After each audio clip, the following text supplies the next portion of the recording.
Well, I'm a sea pilot with the Port Phillip Sea Pilots, and my job is to ensure or navigate safely ships in and out of Melbourne and ports of Geelong. It's a 24-hour-a-day service that we run, so we bring ships in and out of Melbourne 7 days a week, 365 days a year. There's 34 pilots in Melbourne, and we're one of the biggest pilot services in Australia. It's Melbourne and Geelong. Certainly Melbourne is the busiest port in Australia as far as ship numbers go.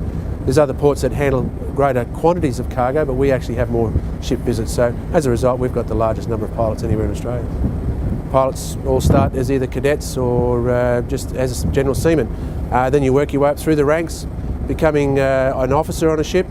Ultimately, you'll become a master on a ship, and the Port Phillip Sea Pilots require at least 12 months command time before you become a sea pilot. And that process can take normally 15 years, sometimes 20 years. So all our pilots start at around the age of 35 to 40. Okay. Port Phillip Heads is widely recognised as one of the most treacherous entrances in the world as a port entrance. We've got very strong currents, extreme currents, and currents up to 7 knots at times, and these really push a ship around, and the current's not in a steady direction. It crosses in 2 directions across the channel.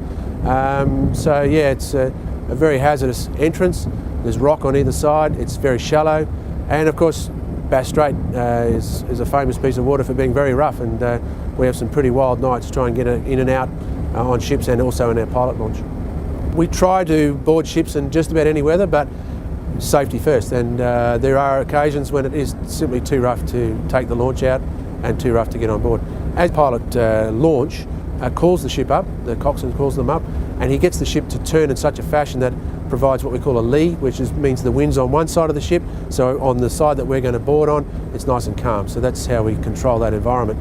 But sometimes the swells are so huge that the ship's rolling too heavily, it's just too dangerous, A, to get the launch out through the heads, and B, to get the pilot up the ladder.